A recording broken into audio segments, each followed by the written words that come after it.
मला एक असा प्रश्न पडलाय रुचा, की गणपतीमध्ये आपण गणपती बाप्पाला मोदकांचा नैवेद्य दाखवतो, हो की नाही? हो. 21 मोदकांचाच नैवेद्य का दाखवतो? तर मी असं ऐकलंय की 21 मोदकच का आपण गणपती बाप्पाला देतो, तर पूर्वी काळी देवांतक आणि नरांतक असे राक्षस होते. देवांतक आणि नरांतक राक्षस होते. हो, राक्षस होते ते. म्हणजे त्यांनी खूप तपश्चर्या करून देवांनी त्यांना पॉवर दिली होती. त्या पॉवरचा ते दुरुपयोग करत होते, म्हणजे लोकांना मारायचं असं.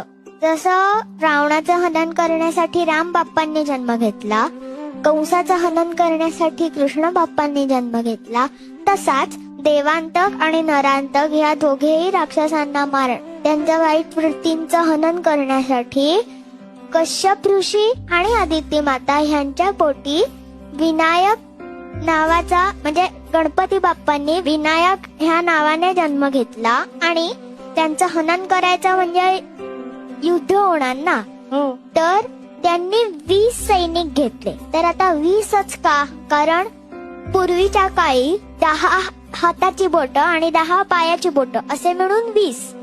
तर तेव्हाच्या काळी 20 या आकड्यामध्येच सगळी मोजणी व्हायची, म्हणून त्यांनी 20 सैनिक घेतले आणि त्या 20ही गणांचा, गण म्हणजे सैनिक, तर त्या 20ही गणांचा एक कॅप्टन म्हणजे गणपती बाप्पा.